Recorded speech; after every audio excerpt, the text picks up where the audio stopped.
sandray ny aro vakoka nasionaly nefa toa lasa toerana fanaovana karazana dalàna ankehitriny nakaizany fikojakojana itony toerana manan-tantara itony.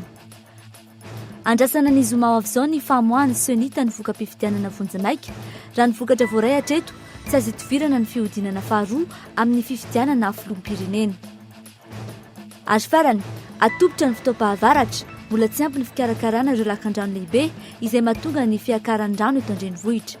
Manasanao ary tompoko lahy sy tompoko vavy anaraka hatramin'ny farany.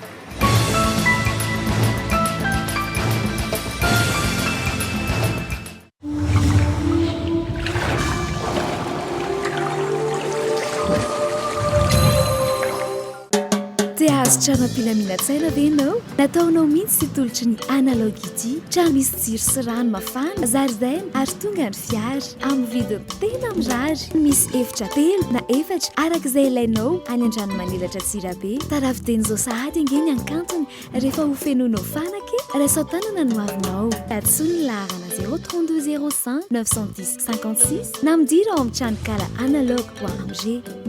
Andao hiara-norina ny tanànantsika.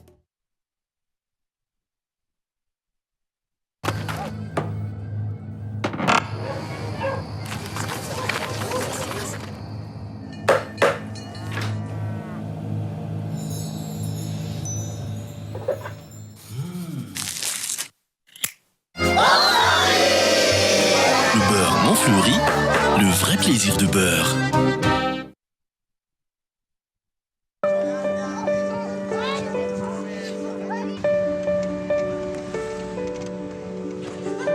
Femmes, nous voulons être nous-mêmes, libres et respectées. Femmes, tour à tour fortes ou fragiles, nous aimons. Femmes, nous profitons de chaque instant de la vie. Softex, pour nous, est tellement nous.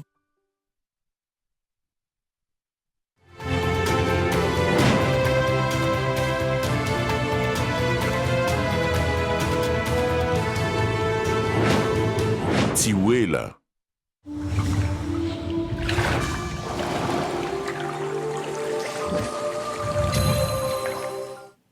Faly miarabanao zay manaraka ny Cool FM sy ny Cool TV amin'ny ity atoandro ity manasanao naraka ny vavao hatramin'ny farany. Vavao mahakasika ny voka-pifidianana avy hatrany vokatra avy amin'ny birao fanatsahambato misy araiky amin'ny 7valonjato sy 7 sy 1 alina amin'izao fotoana izao no efa voamariny vomera madilo tena misahana ny fifidianana. Ita amin'izany etapa avitriny izay mahatratra amin'ny 120 fangenina amin'ny 70 isanjato ka mitsinjara tahaka izao ny sambato. Mitarika hatrana aloha hatreto Jean-Louis Robinson amin'ny sambato 120 faingo 70 isanjato e Razonary Mampianina 15 faingo 7 isanjato. Eo amin'ny laharana fahatelo kosa nahitana ny kandida azo Andrinanarivelo 10 faingo 90 isanjato, Roland Ratsiraka 20 faingo 60 isanjato, manaraka azy ny kandida Camille Vital 9 faingo 70 isanjato. Eo amin'ny lafin'ny fifidianan'izay hatrany afaka 3 andro ny zoma 9 novambra ho avy izao nivoaka ny valim-pifidianana Vonjimaika avy etsy amin'ny Senita Alarbi. Eo amin'ny birao fandatsambato 3 arivo eo sisa no tsy mbola vita fampitahana eny anivon'ny Senita ankehitriny. Izany hoe mety ho vita tanteraka hatramin'ny Alarbi ariva izany. Raha io tety andro kosa 10 andro aoriana izany hoe any amin'ny 13 novambra any no hivoaka ny voka-pifidianana ofisialy. Hatreto aloha raha ny tarehimarika misy hita fa tsy azo itovirana ny fihodinana faharoa amin'ny fifidianana filoham-pirenena ity. Mahery ny 12 ireo fitarainana efa voarain'ny CES eo ampelantanany amin'izao fotoana izao raha ny nambaran'izy ireo. Misy ny kandida ary ireo olon-tsotra no tena maro. Mitovy avokoa ny votoatin'ny fitarainana anisan'izany ny fangatahana fampitahana ny ireo vokatra voarain'ny Senita sy ny CES ary ireo kandida. Ny farana omaly tamin'ny 10 ora ny fanaterana ny fitarainana araka ny voalazan'ny lalàna. Izany ireo mpikambana eo anivon'ny CES, ireo ny amaly ny fitarainana izay voaray eo ampelantanana alohan'ny fifidianana dingana faharoa. Tovy Rakoton-Dravony. Saika ny ankabeazan'ireo kandida no nanatitra ny taratasy fitarainan'izy ireo nahitana ny solotenan'ny kandidan'ny Iarakisika ny Général Camille Vital, ny AMP na ny ampela manao politika izay tarihin'ny Ramatoa Brigitte Rasamuel, ny MDM tarihin'ny Pero Rajonarivelo ary ny avy amin'ny antoko monima Monja Arondefo. Mariky ny tsy fahatomombanana na ny tsy fitovian'ny vokatra teny ampelantanan'ireo kandida voarakitra ao anatin'ny fitarainana avokoa. Ho an'ny kandida Monja Arondefo dia ny fanafoanana avy hatrany ny fifidianana no tanterahana tamin'ny 15 ny volana oktobra teo no votoantiny ny fitarainana napetrana noho ny tsy fisiany mangarahara.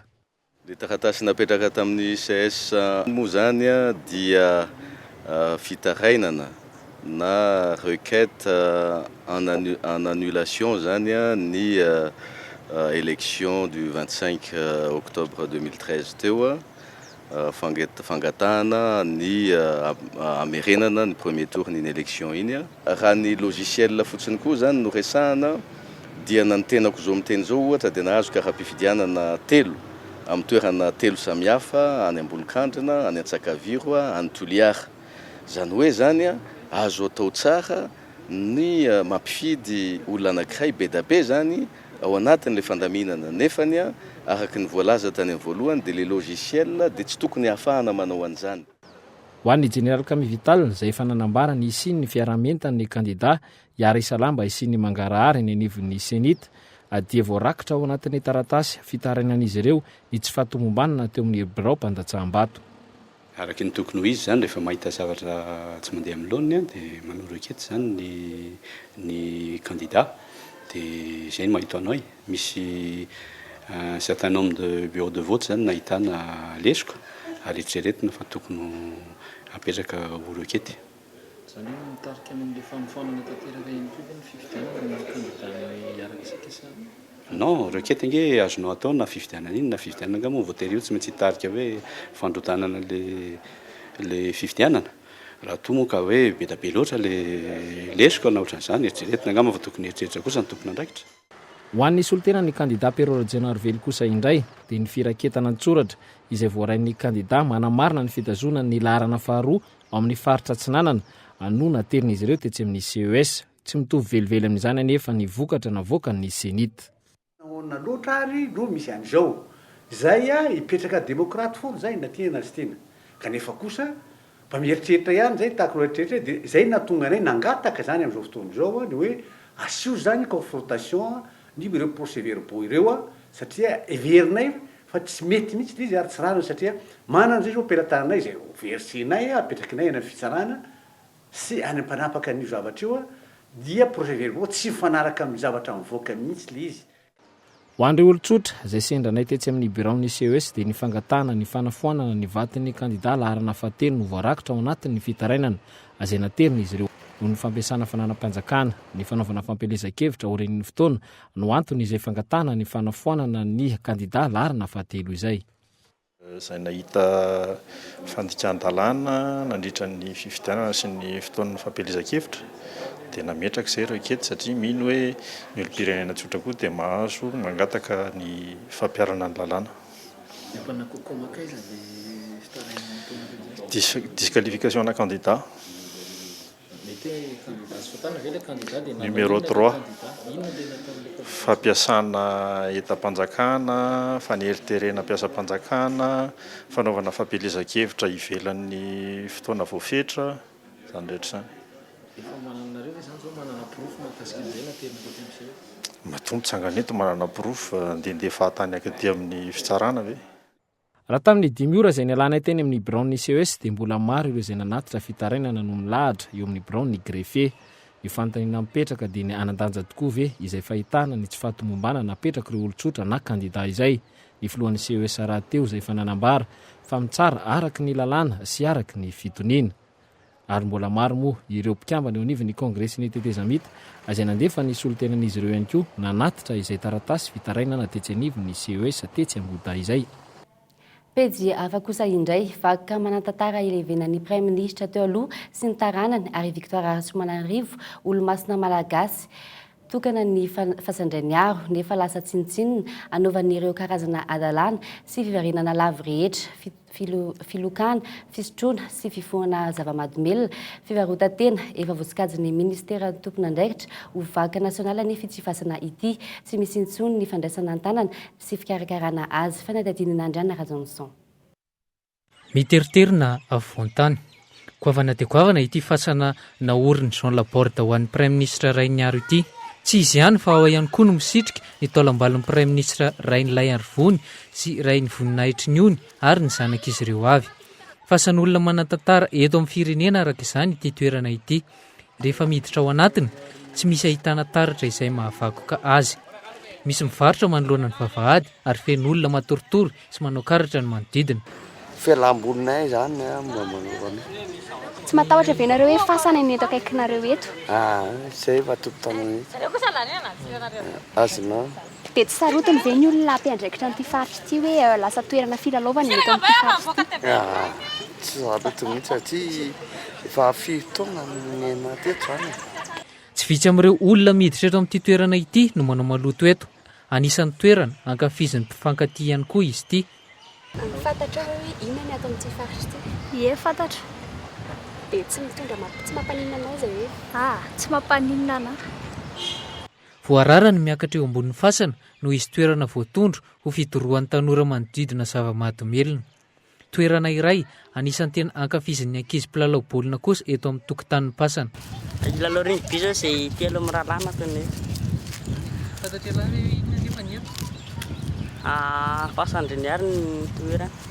Dia tsy mampatahotra anareo ve hoe fasana izay? Tsy mampatahotra anay, mahazatra anay isanandro. Inona no ataondry aty? Lalao.